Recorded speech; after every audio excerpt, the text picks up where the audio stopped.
student. Today we will start the chapter 1, History, our past.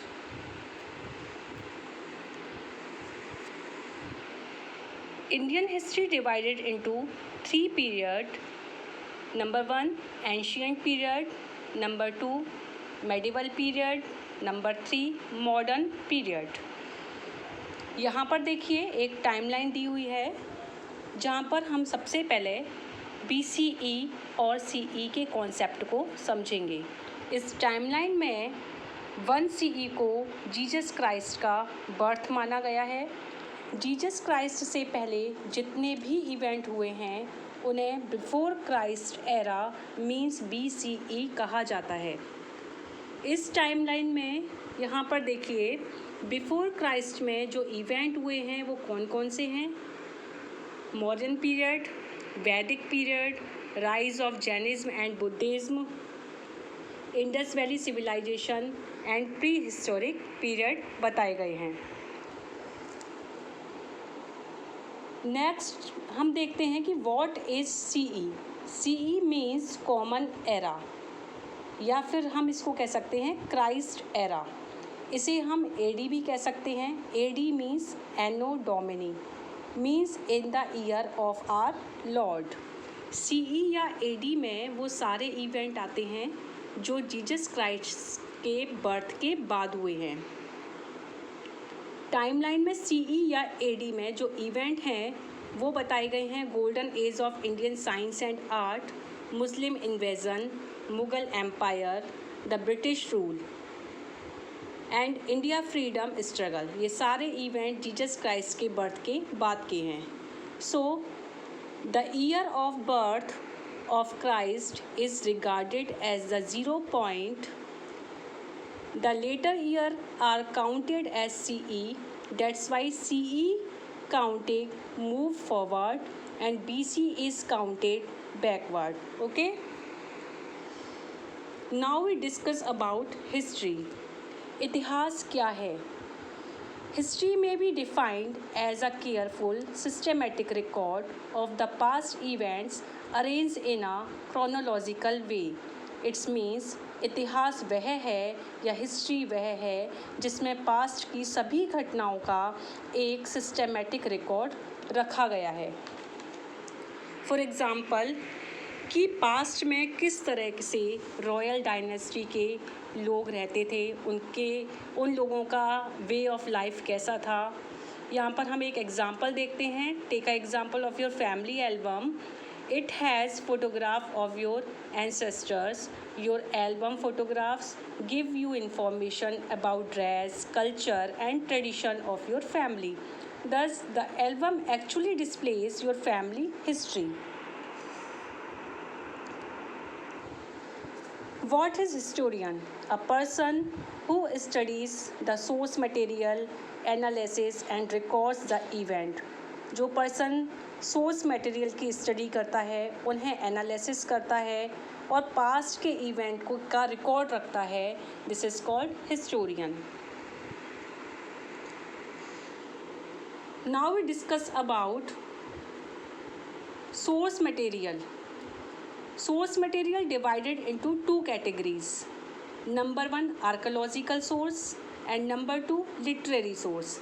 Archaeological source material.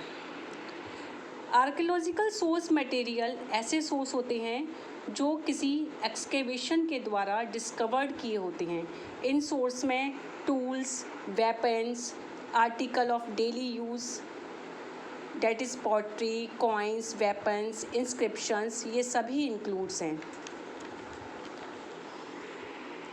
Coins. The study of coins is known as numismatic. The coins throw light on the ancient time. इन coins पर जो language लिखी होती है वो हमें बताती है कि ये कॉइन्स किस पीरियड से बिलोंग करते हैं। ग्रीक किंग के कॉइन्स हमें नॉर्थ वेस्ट रीजन से फाउंड हुए हैं। Edict and inscriptions. Inscriptions is a wording which is inscript on coins, rocks, pillar etcetera. Stones, rocks, pillars, clay tablet, इन सब पर जो राइटिंग एनग्रेव्ड होती है उसे इंस्क्रिप्शंस कहते हैं।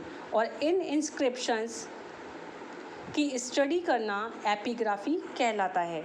भारत में सबसे ज़्यादा रॉक एडिक्ट्स अशोक के देखने को मिलते हैं। उन्होंने ब्राह्मी स्क्रिप्ट का सबसे ज़्यादा यूज़ किया है। Artefact are work of art, इसमें स्कल्पचर एंड पेंटिंग इंक्लूड्स होती हैं। ये सोर्स मटेरियल एंशिएंट पीपल की कल्चरल लाइफ को रिकंस्ट्रक्ट करने में हमारी हेल्प करते हैं। फॉर एग्ज़ाम्पल सांची स्तूप हमें रूलर, मर्चेंट एंड म्यूजिशियन की लाइफ स्टाइल के बारे में बताती है। Now we discuss about literary source material. Thousands of years ago when there was no paper, जब बहुत साल पहले पेपर नहीं था, जब एंसेस्टर के पास लिखने के लिए कोई भी पेपर नहीं था, तब वो लिखने के लिए ट्री की बाग का यूज़ करते थे। उस समय कोई प्रिंटिंग प्रेस भी नहीं थी and accounts were written by hands. Handwritten accounts को मैन्यूस्क्रिप्ट कहा गया। Literary source divided into two part. Number 1 religious literature and number 2 secular literature. Religious literature connected with religion, it include the Brahmanical literature, Buddhist and Jain sacred text and epics. Secular literature, it is not connected with any religion or faith. Secular literature किसी religion से connect नहीं है.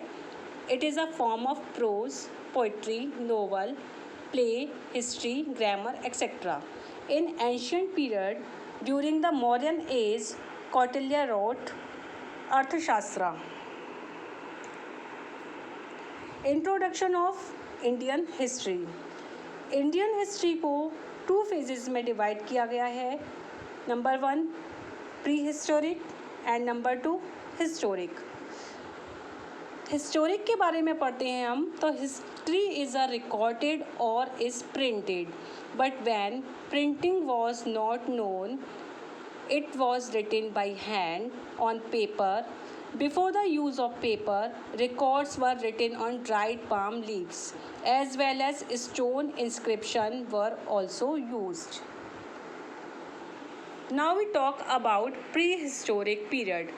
Prehistoric को ऐसा period कहते हैं या ये वो हिस्ट्री है जिसके बारे में हमारे पास कोई भी रिकॉर्डेड इंफॉर्मेशन नहीं है। हमारे पास जो भी आर्कोलॉजिकल रिमेन्स हैं उसी से हम ये पता लगा सकते हैं या ये जान सकते हैं कि उस पीरियड के लोगों की लाइफ स्टाइल कैसी थी। इस पीरियड को 3 पीरियड में डिवाइड किया गया है। Number 1 palaeolithic age, number 2 mesolithic age and number 3 neolithic age. इन तीनों के बारे में हम डिस्क्रिप्शंस में नेक्स्ट चैप्टर में पढ़ेंगे। Now we finish the chapter. Thank you for watching.